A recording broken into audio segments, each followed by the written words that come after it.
Hi there. I'm a paramedic in the city of Houston, Texas. I have been employed by City Ambulance Company, aka Viking Enterprises, owned by a gentleman by the name of Mo.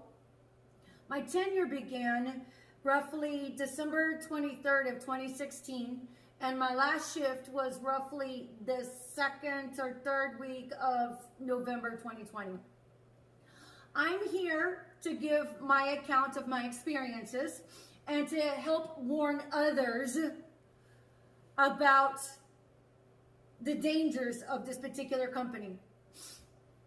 During my time at City Ambulance, we were very well cared for in the sense that we were set up in hotels throughout the city, which did provide a means of a place to lay down and sleep outside of the truck, a place to eat with accommodations of a microwave, and some of them had even a little stove and refrigerator, and a place to take showers. While these have been great accommodations, the danger in this is that this particular company does not ensue any drug screening.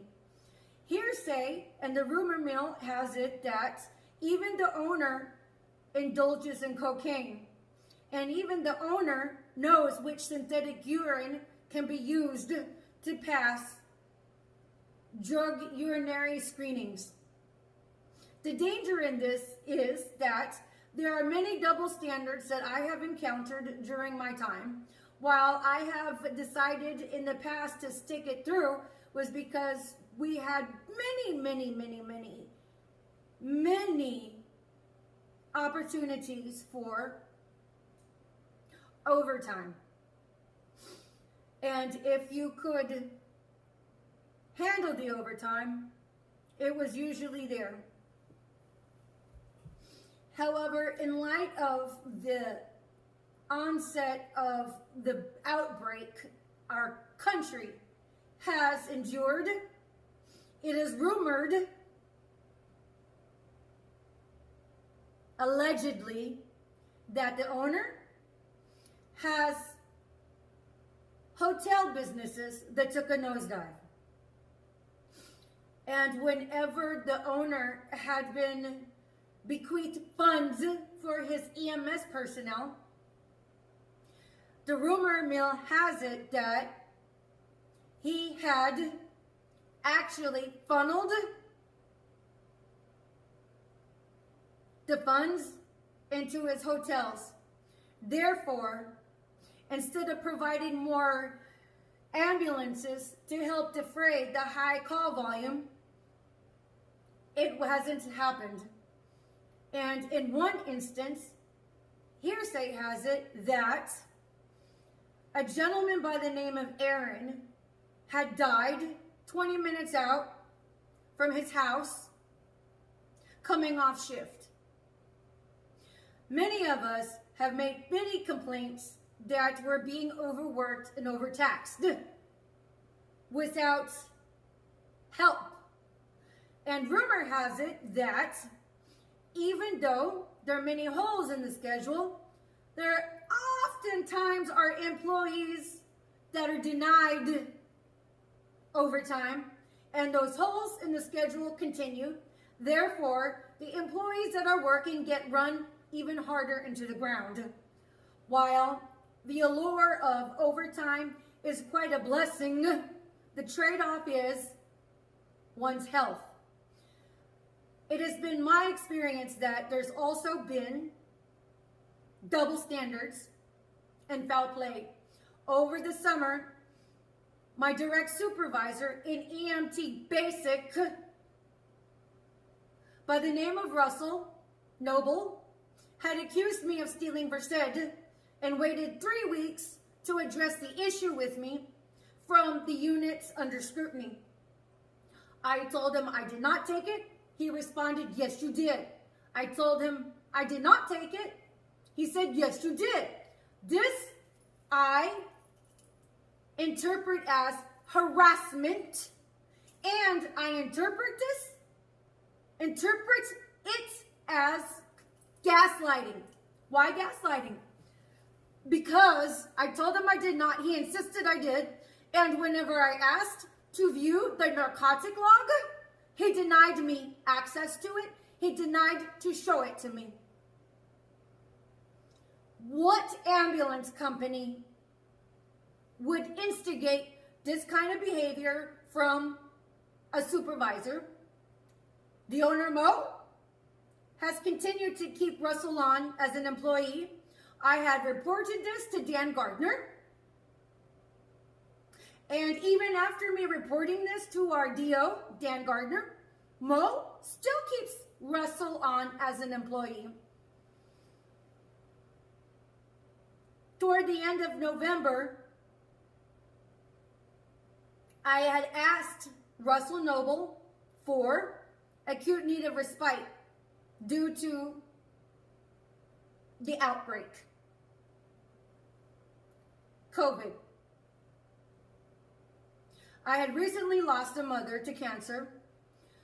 During her last year, me working in the industry made it very difficult for me and my family to see her.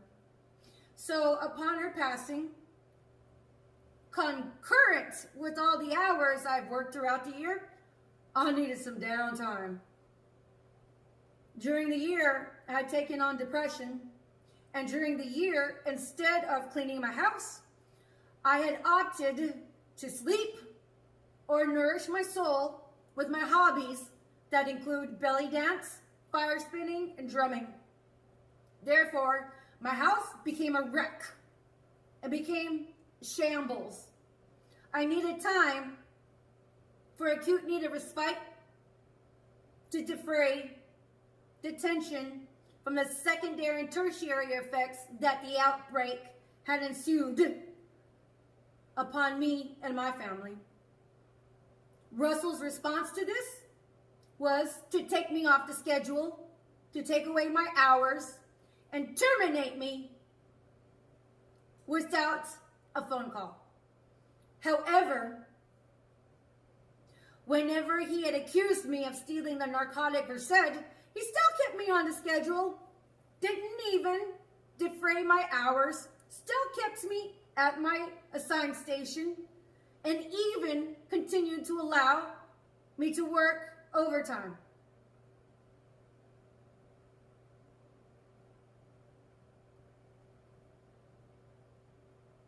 I encourage the Drug Enforcement Agency to look into City Ambulance and ensue a random, on-the-spot drug screening for everybody employed,